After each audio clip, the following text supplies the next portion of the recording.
সিংহাসনে বসে আছে। কিতাবে লিখেছে আল্লাহ বলছেন আমি সুলাইমানকে আমার বাতাস আমি তাবে করে দিয়েছিলাম, উনি বাতাসের সাহায্যে চলাফেরা করতে। সুলাইমান এই বিশাল সিংহাসন নিয়ে তিনি আকাশ পথে কতটা উপর দিয়ে উড়ে যেতে ওটাও লেখা আছে। 1350 কিলোমিটার উপর দিয়ে উড়ে যেতেন, বলুন সুবহানাল্লাহ। শুধু তাই নয়, আল্লাহ বলেন আমি সুলাইমানকে এত ক্ষমতা দিয়েছিলাম 1350 কিলোমিটার উপর দিয়ে উড়ে যাওয়ার পরে ওখান থেকে জমিনে তাকালে জমিনের পিপিড়া চলতো। এই যে পিপিলিকে আমরা পিপিড়া বলি, এই পিপিড়া তিনি ওখান থেকে দেখতে পেতেন। এত আল্লাহ রাব্বুল আলামিন ক্ষমতা দিয়েছিলেন। তাই সুলাইমান আলাইহিস সালাম ওই সিংহাসনে বসানোর পর মানুষ আর জিন বাবা সিংহাসনে চেয়ারের উপরে বসে আছে। আল্লাহ বলেন আমি পাখিদেরকে দাবি করে দিয়েছিলাম সুলাইমান আলাইহিস সালাম সারাদিন যখন সিংহাসনে বসে থাকতেন আকাশ পরিষ্কার থাকলে বাবা সূর্যের তাপ লাগবে বলে আল্লাহ পাখিদেরকে তার তাবে করে দিয়েছিলেন। সুলাইমানের সিংহাসনের উপরে মাথার উপরে বাবা হাজার হাজার পাখিরা ডানাতে ডানা মিলে সূর্যের তাপকে আড়াল করে তারা বাবজি উড়ে দাঁড়িয়ে থাকতে, বলুন সুবহানাল্লাহ। আল্লাহর কুদরতে বাবজি ভাসমান আকাশে উনি দাঁড়িয়ে থাকতে। বাজ পাখি দেখেন সময়তে একভাবে এভাবে দাঁড়িয়ে আছে, বেশ কিছুক্ষণ তারা দাঁড়িয়ে থাকতে পারে। আবার ওই পাখিগুলো এইভাবে বাবজি ডানা লড়ায়ও না, একদম মনে হচ্ছে একদম স্ট্রিট হয়ে দাঁড়িয়ে আছে, ভাসছে কিংবা চলে যাচ্ছে।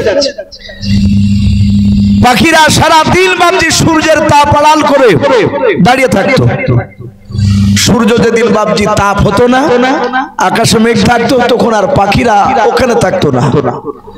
সুলাইমানের কাছ থেকে হুকুম দিয়ে তারা আপন আপন চলে যেত। তাই নবী সুলাইমান ভ্রমণ করতে যাবেন, ঘুরতে যাবে,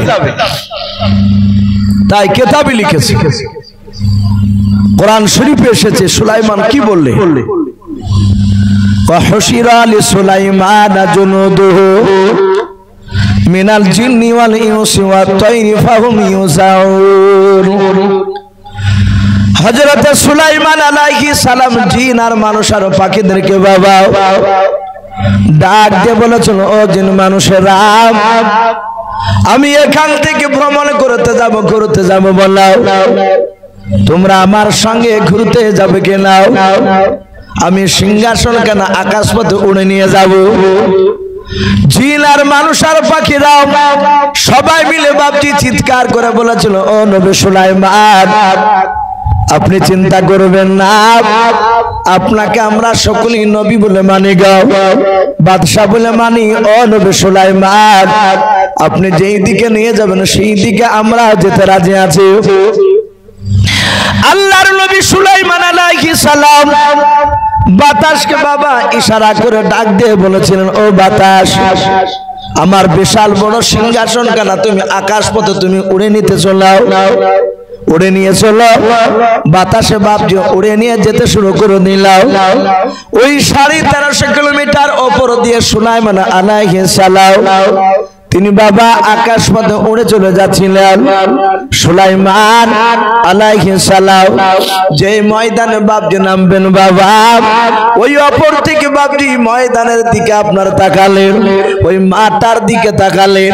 কোরআন শরীফে বাবজি কথা আছে পাওয়া যায় হাত্তা ইযা আতাও আলা ওয়াদিন নামাল। সুলাইমান বলে আমি যেই ময়দানে নামবো আমি তাকালাম, ওই ময়দানে দেখলাম হাজার হাজার লক্ষ লক্ষ পিঁপড়া রয়েছে, বলুন সুবহানাল্লাহ। ওই ময়দানের ভিতরে সবাই ময়দানের উপরে ঘোরাফেরা করছে পিঁপড়া। সুলাইমান আলাইহিস সালাম আমি বাতাসকে বললাম ওই ময়দানে পিঁপড়া দেখতে পাওয়া যাচ্ছে, ওখানে নামা। বাতাস বলল হুজুর অসুবিধা নাই। আমি নামিয়ে দিব। সুলাইমান আলাইহিস সালাম বলেন আমি দেখে নাও আমার সিংহাসন যখন ওই ময়দানের দিকে যাচ্ছিল আমি ময়দানের দিকে লক্ষ্য করে দেখলাম হাজার হাজার পিঁপড়ার মধ্যে থেকে বাবা একটা পিঁপড়া এভাবে সুলাইমানের দিকে উপর দিকে বাপ যে মাথা উঁচু করে দেখলাম। দেখার পর ওই পিঁপড়াটা আবার নিচু দিকে মুখ করে কি যেন গুনগুন করে বলল। সুলাইমান বলেন আমি সিংহাসনে ময়দানে নামার আগে দেখলাম যে পিঁপড়াটা আমার দিকে চেয়ে আমার সিংহাসন খানা দেখে চললাম। ওই পিঁপড়াটা কি যেন বলল আমার সিংহাসন আমার আগে দেখলাম। হুড় হুড় করে লক্ষ লক্ষ পিঁপড়া সবাই তারা আপন আপন গর্তে চলে গেল। বলুন সুবহানাল্লাহ। সব গর্তে, শুধু একটা পিঁপড়া ওই যে পিঁপড়াটা উপর দিকে তাকিয়েছিল ওই পিঁপড়াটা মাটির উপরে দাঁড়িয়ে। বাপজি আমার সোনা লালেরা, সুলাইমান আলাইহিস সালাম সিংহাসন থেকে একাই নামলে, নামার পর দেখছেন ময়দানে পিঁপড়াটা একাই দাঁড়িয়ে।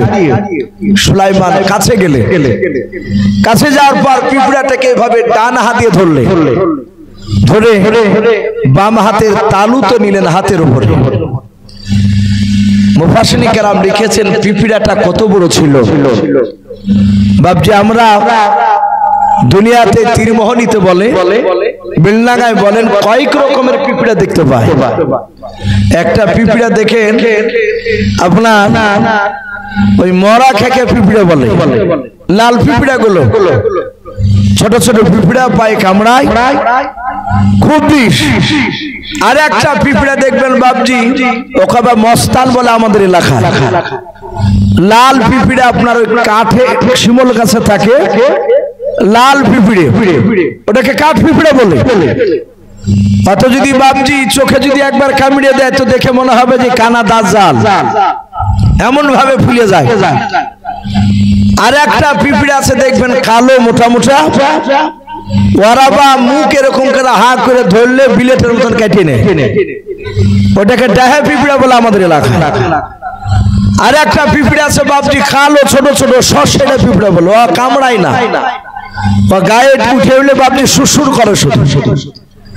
আল্লামা কামালউদ্দিন দামিরি রহমাতুল্লাহ আলাইহি বলেন শুধু পিঁপড়ার ব্যাপার নেই, উনি বলেন গোটা পৃথিবীতে আল্লাহ পিঁপড়া ৬০০০ রকমের আছে। বলুন সুবহানাল্লাহ।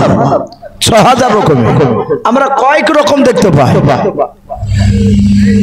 তাহলে পিঁপড়াটা কোন পিঁপড়া কত বড় ছিল? মুফাসসিরিন কেরাম লিখেছেন পিঁপড়াটা ছিল একটা মুরগির সমান। একটা মুরগি হাতে তালুতে নেওয়া সম্ভব না অসম্ভব কথা বলে? সম্ভব। সুলাইমান পিঁপড়াটাকে নিয়ে পিঁপড়াকে ডাক দিয়ে বলে, এই পিঁপড়া, এই পিঁপড়ার ভাষায় বল তুই আমার সিংহাসন দিকে তাকিয়ে তোর প্রজাদেরকে কি বললি? পিঁপড়া আশ্চর্য হয়ে বলছে অগনবী সুলাইমান পিঁপড়ার ভাষায় যে আপনি আমার ভাষা বলতে পারে? পিঁপড়া বলছে না। সুলাইমান বলেন আমি তোর ভাষা বলতে পারি, বুঝতে পারি। এই পিঁপড়া, এই বল তুই আমার সিংহাসন খানা দেখে তুই কি বলেছিলি, একটু তাড়াতাড়ি বল। সুলাইমান আলাইহিস সালাম যাহা তুই কথা বলেছে পিঁপড়া দুটো বাপজি মুফাসসিরিন কেরাম দুই রকম রাবি দুই রকমের বাপজি বয়ান করেছে। পিঁপড়াটা কি বলেছিল তার প্রজাদেরকে? পিঁপড়া বলেছিল নবী সুলাইমান শুনেন, সবাই মিলে এই ময়দানে যত আপনার সিংহাসন সৈন্য রয়েছে বলে, হ্যাঁ ওই যে পাখি দেখতে পাওয়া যাচ্ছে বলে, হ্যাঁ ওরা সবাই মিলে আপনাকে নবী সুলাইমান বলে বাদশা বলে মানে বলে, হ্যাঁ ডাক দিয়ে বলেছিল নবী সুলাইমান আমরা সবাই মিলে আল্লাহর জিকির করেছিলাম। ওগো নবী সুলাইমান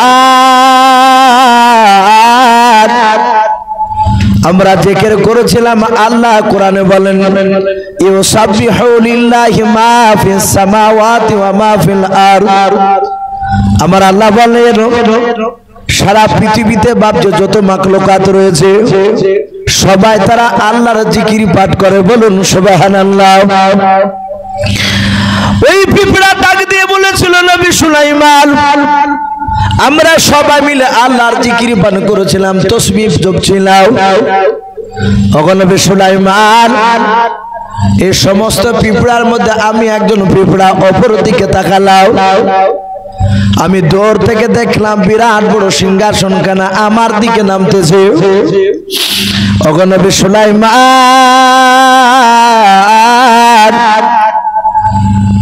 আমি মনে মনে চিন্তা করলাম আমার সৈন্যরা, আমার প্রজারাও আপনার এত বড় বিশাল সিংহাসনখানা যদি একবার দেখে না তাহলে শুনে নেন ওরা হয়তো আল্লাহর জিকির থেকে বঞ্চিত হয়ে যাবে। ওগো নবী সুলাইমান, আমি তাদেরকে গর্তে যেতে বললাম, তারা সবাই মিলে গর্তে চলে গেল। আপনার সিংহাসনখানা তারা দেখতে পেল না, আল্লাহর জিকির থেকেও তারা বঞ্চিত হলো না, বলুন সুবহানাল্লাহ। মুফাসসির কেরাম বলে এই পিঁপড়ার এই কথাটা শুনে আল্লাহ রাব্বুল আলামিন খুশি হয়ে ওই কোরআন শরীফে পিঁপড়ার নামে সূরা পাঠালেন, বলুন সুবহানাল্লাহ। এই 19 পারায় ওই সূরাটার নাম হচ্ছে সূরাতুন নামাল। আরবিতে বাপজি সৌদির লোকেরা ওরা পিঁপড়াকে বাপজি নামলা নামলা করে, নামলাতুন মানে পিঁপড়াও, ওই পিঁপড়া নামে সূরা পাঠালে। কোরআন শরীফে যেমন বাপজি হাতির নামে সূরা আছে, সূরা ফিল, আলাম তারা কাইফা ফাআলা রাব্বুকা বিআসহাবিল ফিল, এই সূরাটার নাম হচ্ছে হাতির সূরা। আর একটা সূরা আছে কোরআন শরীফে মাকড়সার নামে, অনেকে হয়তো মানে জানে না তাই বুঝতে পারেন না। 114টা সূরার মধ্যে একটা সূরা আছে আনকাবুত। সূরাটা কোরআন শরীফে এসেছে। এই আনকাবুত শব্দের অর্থ হচ্ছে বাপজি মাকড়সা। হযরত সুলাইমান আলাইহিস সালাম তার সাথে কথা বলছিলেন। পিঁপড়া আরেকজন নবী লিখেছেন পিঁপড়া আরেকটা কথা বলেছিল। কি বলেছিল? বলেন নবী সুলাইমান, আমি জানি আপনার সিংহাসনখানায় কেন নামতেছিল, অত প্রচুর সৈন্য আছে, এত বড় সিংহাসন খালি আসবে না। নবী গো, আমি এই ময়দানে যত পিঁপড়া আছে এদেরকে আমি সব নেতৃত্ব দান করি, বলুন সুবহানাল্লাহ। আমি তাদেরকে পরিচালনা করি। আপনি যেমন বাদশাহ, আপনার কথা অনুযায়ী ওরা চলে, এরা আমার কথা অনুযায়ী চলে। ওগো নবী সুলাইমান, আমি চিন্তা করলাম আমি এদেরকে পরিচালনা করি, দেখাশোনা করি, আর আমি দেখেছি সিংহাসন। আমরা একেবারে ক্ষুদ্র প্রাণী, ছোট প্রাণী। আপনার সিংহাসন নামার পরে সিংহাসন থেকে নেমে সৈন্যরা যখন মাটিতে চলাফেরা করবে, আমাদের পেটের উপর পা পড়লে আমরা পাটাস পাটাস করে মারা যাব। ওগো নবী সুলাইমান, তাই আমি আমার প্রজাদেরকে সতর্ক করে দিয়েছি, তোমরা গর্তে চলে যাও। তারা আপনার সৈন্যর পায়ে তল থেকে তারা বেঁচে গিয়েছে। যদি মারা যায় 2-4টা পিঁপড়া, তাহলে কিয়ামতের ময়দানে আমাকে জবাব দেওয়া লাগবে, জোরে বলুন সুবহানাল্লাহ। একটা পিঁপড়া বলছি। এখান থেকে বাপজি মুফাসসির কেরাম লিখেছে, দেশে যদি বাপজি শিরকের কাজ হয়, বেদাত যদি কাজ হয়, দেশের মোড়লরা যদি বাপজি প্রতিবাদ না করে, কিয়ামতের ময়দানে দেশের মোড়লদেরকে কাঠগড়ায় দাঁড় হতে হবে, বিচার দেওয়া লাগবে। এখন বাপজি কথা হচ্ছে যে পিঁপড়া নবী সুলাইমানের সাথে কথা বলল। এই পিঁপড়াটা বেটা ছেলে না মেয়ে ছেলে জানা আছে বাপ আপনাদের? কিন্তু বাপজি কোরআন শরীফে পিঁপড়াটা বেটা ছেলে না মেয়ে ছেলে তা আল্লাহ বলে দিয়েছে।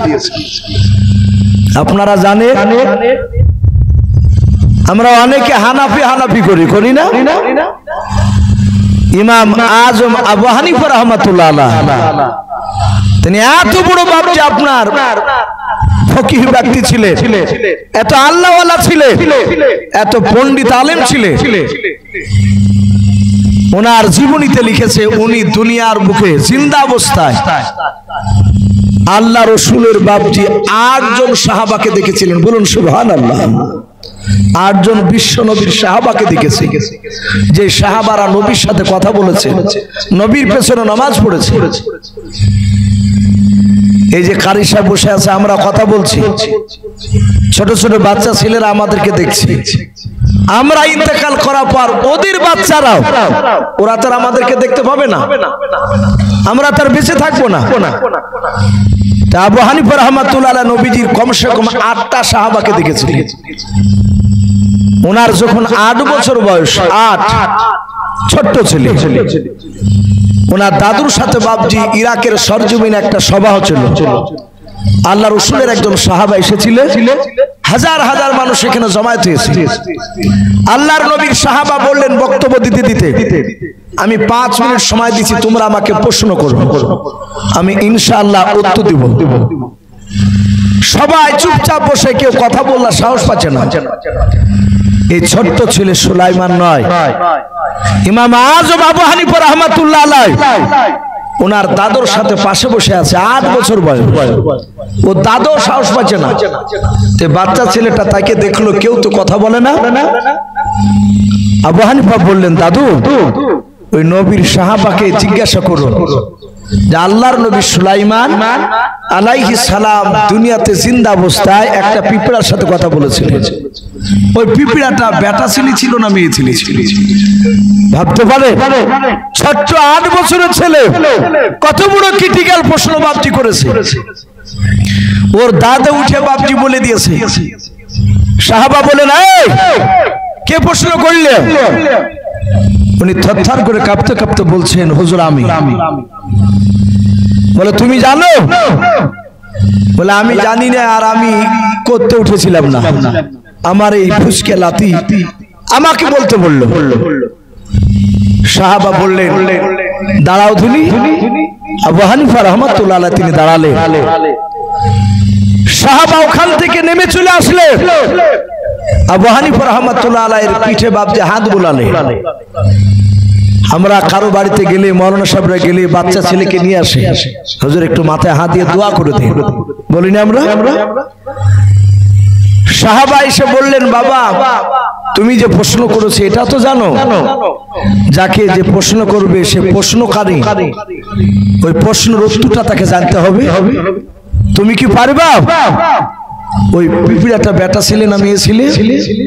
আবু হানিফা বলছেন, হুজুর যদি আপনি আমাকে হুকুম করেন তাহলে আমি কোরআন থেকে প্রমাণ করে দেব। বলুন সুবহানাল্লাহ। আবু হানিফাকে বললেন, বাবা তাহলে বলো ওই পিঁপড়াটা বেটা ছেলে না মেয়ে ছেলে? আবু হানিফা রাহমাতুল্লাহ আলাইহি তিনি 8 বছর বয়সে হাফেজে কোরআন, তার সাথে হাতে হক্কানি আলেম হয়েছিলেন। বলুন সুবহানাল্লাহ। এত পাণ্ডিত্য বাপজি আল্লাহ রাব্বুল আলামিন আবু হানিফা রাহমাতুল্লাহ আলাইহিকে বাপজি দান করেছিলেন। সে বললেন, ওগো আল্লাহ রাসূলের সাহাবা, কোরআন শরীফে সূরাতুন নামলে এসেছে, ওয়াকালাত ইয়া আইয়ুহান নামলু উদখুলু মাসাকিনাকুম ইলা আখিরিল আয়া। এই যে কলাত, এটা ওলামারা বুঝবে। এই কলাত শব্দটা বাপজি এটা মুয়ান্নাসে সেগা, স্ত্রীলিঙ্গ যাকে বলা হয়। আবু হানিফা বললেন, ওই শব্দটা থেকে বুঝতে পারা যাচ্ছে ওই পিঁপড়াটা বেটা ছেলে ছিল না মেয়ে ছেলে ছিল। বলুন আলহামদুলিল্লাহ। ওই পিঁপড়া বলেছিল, আমি এখানকার রানী, আমি এদেরকে পরিচালনা করি। যারা উলামা, আপনাদের সন্দেহ থাকলে এই কলাত শব্দটা আলেমদেরকে জিজ্ঞাসা করবে। শাহানাফি, ফারাজি, যে আলিম হোক না কেন তারা বলবে যে হ্যাঁ পিঁপড়াটা মেয়ে ছেলে। নবী সুলাইমান বললেন, তাই বলে? হ্যাঁ। পিঁপড়ার সাথে কথা বলার পরে পিঁপড়ার ওই রানী, ও তো মেয়ে মানুষ রানী, যেহেতু ও বলেছিল আমি এদেরকে পরিচালনা করি। পিঁপড়াটা বাম হাত দিয়ে বাপজি নিয়ে ডান হাতে, বাম হাত থেকে তুলে ডান হাতে বাপজি আপনার ধরে মাটিতে রেখে দিলে, যাহাতে মাটিতে রেখে দিয়েছে। আর অমনি সাথে হাতে বলে, ও নবী সুলাইমান, আপনি আমাকে ফেলে দিলেন? বলে না তো। বলে হুজুর আর একবার হাতে তুলো। বলে কেন? বলে আমি আপনার সাথে কিছু কথা বলবো। সুলাইমান তুলে বাম দিকের হাতে তালুতে নিলে। বলে বল কি বলবি? ডাক দিয়ে বলল, ও নবী সুলাইমান, আপনি আমার দেশের আজকে মেহমান। বলুন সুবহানাল্লাহ। একটা পিঁপড়া রানী ডাক দিয়ে বলেন, ও নবী সুলাইমান, আপনি আমার দেশের মেহমান। এটা মানুষের বাপজি, এটা কদর করা, মানুষকে আপ্যায়ন করা, এটা নবীদের সুন্নাহ। আপনি পরীক্ষা করে দেখবেন, এই কারি সাহেবের মাদ্রাসাতে যদি যান, একটু ঘোরাফেরা করে যদি কারি সাহেবরা দেখে নেয়, মেহমান খানাতে বসিয়ে বলে যে ভাই একটু চা খেয়ে যা। বলে না খাবো না। বলে না হুজুর একটু খান, আপনি মেহমান এসেছেন। এই যে একটা ভক্তি। পিঁপড়া রানী বলছে, হুজুর আপনি মেহমান, তা আপনাকে দাওয়াত দিছি, আপনি আমার দাওয়াত গ্রহণ করেন। এই সাথে হাতে বাপজি সুলাইমান ফাতাবাসসামা যাহিকাম মিন কওলিহা, সুলাইমান আলাইহিস সালাম তিনি রহস্য মনে করলেন, হাসতে লাগলেন যে পিঁপড়াতে দাওয়াত দিছে। তিনি এমন ভাবে হাসলেন, তার মুখের বাপজি আপনার জয়হিক দাঁতগুলো বেড়ে গেল। আরবিতে মানুষের বাপজি এই 32টা দাঁত আছে। 32টা দাঁতের বাপজি আরবিতে নাম আছে। আমরা অনেকেই সামনেকার বড় বড় দাঁত দুটাকে হাড়িয়া দাঁত বলে, কেউ কুদাল দাঁত বলে, অথচ আরবিতে ওপরকার বড় দাঁত দুটাকে সানিয়া ওলিয়া বলা হয়, নিচকাটাকে সানিয়া সুফলা বলা হয়। পাশে দেখেন বাপজি একটা দাঁত থাকে ছুচিলে, আমরা হাড়ে গোছ লেগে থাকলে এই সাইডে ধরে টান মেরে ছিড়ি, ওই দাঁতটাকে বাপজি আরবিতে আপনার আনিয়াব বলা হয়। আনিয়াব মানে কাটনেওয়ালা। সময় সময় নিজের জীব বাপজি এমন করবে করে ওই ছুচিলা দাঁতে পড়ে যায়, খস করে লাগে, অমনি বাপজি দেখা যায় ভাতের কাড়ার সাথে বাপজি রক্ত বেরিয়ে গেছে। তখন এইভাবে চাপিয়ে ধরে থাকে গালকে, এত জোরে লাগে। ওই দাঁতটার দুটো দাঁতের পরে জয়হিক দাঁত রয়েছে, নাওয়াজিজ রয়েছে দাঁতে না। তো সুলাইমান হাসতে লাগলেন। সুলাইমান বললেন, এই পিঁপড়া, তুই কাকে দাওয়াত দিছিস? সুলাইমানকে বললেন, আপনাকে দাওয়াত দিছি। নবী বললেন, শুধু আমাকে একাই দাওয়াত দিলে তো হবে না, ওই দেখো আমার পাখি আছে, মানুষ আছে, জিন আছে, 6 লক্ষ সৈন্য আছে। পিঁপড়া রানী বলল, হুজুর সবারই দাওয়াত থাকলো। বলুন সুবহানাল্লাহ। সবাইকে দিলাম। এটা গল্প বলছি না ভাই। আল্লাহর নবী সুলাইমান আলাইহিস সালাম চুপ করে বসে আছেন, দেখি কি খাওয়ায়। পিঁপড়া রানী দাওয়াত দিয়ে ভিতরে চলে গেল।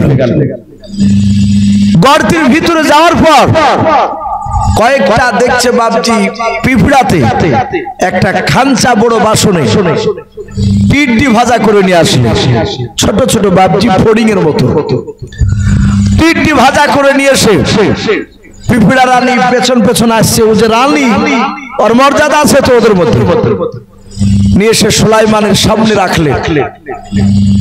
সুলাইমানকে পিঁপড়া রানী ডাক দিয়ে বলেছিল, হুজুর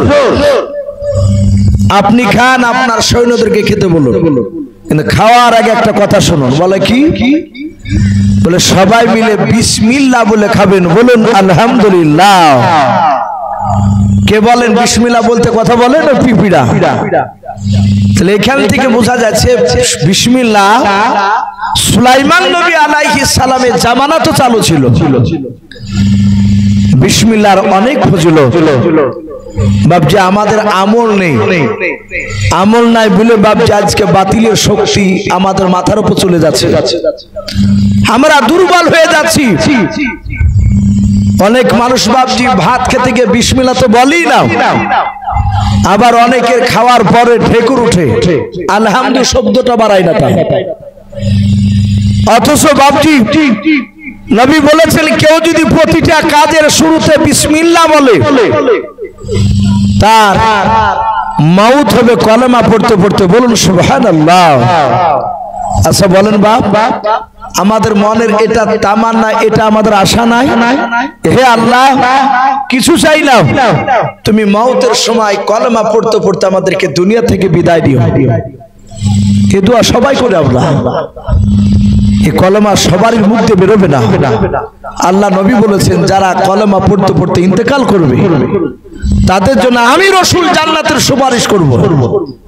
আর কথা বলে নবী যার জন্য জান্নাতের সুপারিশ করবে, আল্লাহ তাকে জান্নাত না দিয়ে থাকতে পারবে? কথা বলে আল্লাহ রাসূলের কথাকে আল্লাহ কবুল করবে। এই জন্য ওলামারা লিখেছেন, কলেমা পড়তে পড়তে ইন্তেকাল করলে তার ভাগ্য ভালো। আমার বিশ্ব নবী, রহমতের নবী বলে, বিসমিল্লাহ যদি প্রতিটা কাজের শুরুতে সে ব্যবহার করে, তার জীবনে রুজির অভাব হবে না। সম্মানিত ভাইরা আমার, বাবা জীবনেরা, নবী সুলাইমান বিসমিল্লাহ বলে খেতে লাগলেন, তার প্রজাদেরকে খেতে বললেন, আল্লাহ এত বরকত দিলেন, ওই টিড্ডির রান গুলো বাপজি সবাই খেতে পারে নাই। বলুন আলহামদুলিল্লাহ। এত বরকত আল্লাহ পারেন কি পারেন না? কথা বলে আল্লাহ সব পারে। আমরা সকলেই বাপজি কয়েকদিন থেকে শুনছি, ফিলিস্তিনের মধ্যে বাপজি গাজার মধ্যে একটা গ্রাম রয়েছে ফারা নামক গ্রাম। ওই গ্রামে একটা মানুষও বাপজি আর জিন্দা বেঁচে না। ইসরায়েল ইহুদি কুত্তার বাচ্চারা তারা আপনার ক্লোরিন বোমা, বিষাক্ত বোমা, গ্যাস টাইপের, ওখানে মানুষ থাকলে পচে পচে মারা যাবে, মানুষ অজ্ঞান হয়ে মারা যাবে গ্যাসে। এই ক্লোরিন বোমা তারা টন টন বাপজি ওখানে ফেলেছে। সেই ফিলিস্তিনের মানুষেরা, গাজার মানুষেরা, গোটা পৃথিবীর মুসলমান দেশগুলো বাপজি সবাই নীরব, সবাই চুপচাপ। কারণ বেশিরভাগ বাপজি নয়, প্রায় দেশের বাপজি মুসলমান বাদশা যে দেশে আছে, সেসব বাদশাগুলো বাপজি সবাই বিক্রি হয়ে গেছে, ঈমান দুর্বল হয়ে গেছে। তাই একটা যুবক, ফিলিস্তিনের যুবক, সে বক্তব্য দিতে দিতে বলছে সাংবাদিকের সামনে, আমরা মৃত মানুষের কাছে সাহায্য চাই না। গোটা পৃথিবীর মানুষকে তারা বলছে মৃত, জিন্দা হলে তো সে লড়তো, এক মুসলমানের জন্য আর এক মুসলমান ঝাঁপে পড়তো। অথচ সারা পৃথিবীর মুসলমান, মুসলিম দেশগুলো বাপজি সবাই চুপচাপ।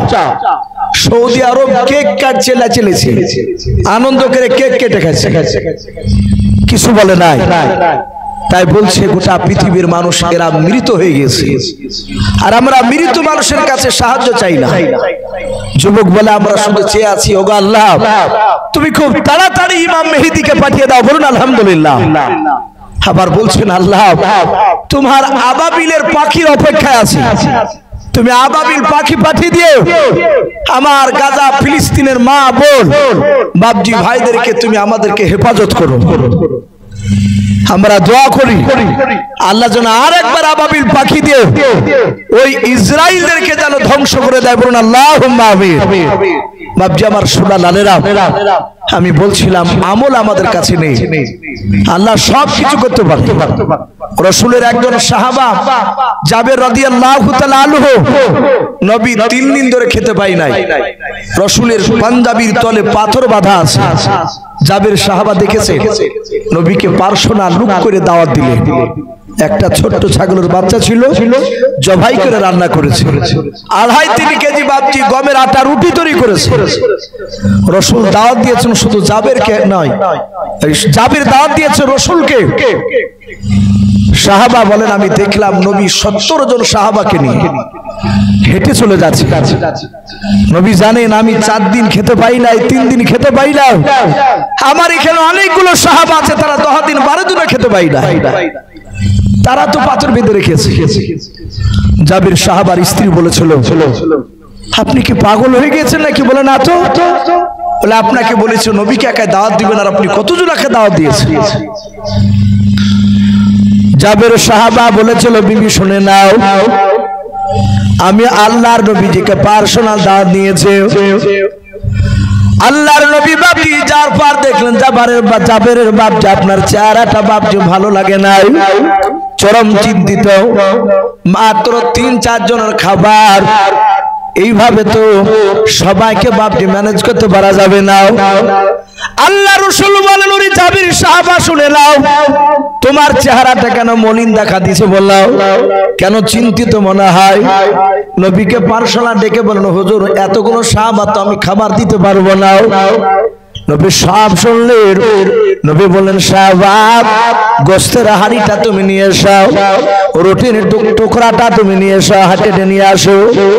আল্লাহর নবী জনাবি মুহাম্মদ রাসূলুল্লাহ সাল্লাল্লাহু তাআলা আলাইহি ওয়াসাল্লামের সাহাবা জাবির রাদিয়াল্লাহু তাআলা তিনি বলেন, আমি দেখলাম নবী আমার ওই মুখ থেকে বাপ যে একটু থুতু বের করলেন, নালা বের করলেন। এ শাহাদাত আঙ্গুল দিয়ে নবীর থুতু খানা একটু লাগেনি, আর ভার গোশতের হাড়ির ভিতরে নবী আমার হাত ভরে দিলেন। বরকতময় বাপ যে হাত খানা দিয়ে ওই থুতু খানা গোশতে একটু লাগিয়ে দিলেন। সাহাবা বলে, দেখলাম আল্লাহর নবী আর একটু থুতু বের করে রুটিতে লাগিয়ে দিলেন। নবী বলেন, ওরে জাবের সাহাবা যা যাও, ঢাকনা তুমি একেবারে তুলবা নাও, ঢাকনা একটু উঠানোর পর তুমি হাতা ভরে তুমি গোশত বের করবা, রুটি বের করবা, সাহাবাদেরকে খেতে দাও। সাহাবারা বাপজি এত খাবার বাপজি পেট ভরে তৃপ্তি সহকারে খেলেন। প্রতিটা সাহাবা বাপজি ঢেকুরে তুললেন। আল্লাহর নবী বাপজি দোয়া করে দিয়ে চলে গেলেন। সাহাবা জাবের বলে, দেখলাম আমি যখন নবীজির সাহাবাদেরকে যেতে দেখলাম, তারপর আমি ঢাকনা তুললাম গোশতের হাঁড়ি থেকে, ওই রুটির ডাগরা থেকে আমি ঢাকনা খানা তুলে দেখলাম আমার যতটা আটা রুটি আমি প্রথমে বানিয়েছিলাম অতটাই রুটি রয়েছে, যতটা গোশত ছিল হাঁড়িতে দেখেছিলাম এক পিচ গোশত কমে নাই। বলুন সুবহানাল্লাহ। এ ছিল রাসূলুল্লাহর বরকত। আল্লাহ রাব্বুল আলামিন সব কিছু করতে পারে। সুলাইমান দেখলেন পিঁপড়ার ওই টিড্ডি খেতে পারলেন না। সুলাইমান সিজদায় পড়ে গেলেন, আল্লাহর কাছে শুকরিয়া আদায় করলেন, ক্ষমা চাইলেন, আল্লাহ আমি ভুল করে ফেলেছিলাম। ওই যে রহস্য মনে করেছিল। সুলাইমান বলেন, পিঁপড়া তোর জায়গায় তুই চলে যা, আমি যে কোনো একটা উদ্দেশ্য নিয়ে এখানে এসেছি। পিঁপড়া চলে গেল।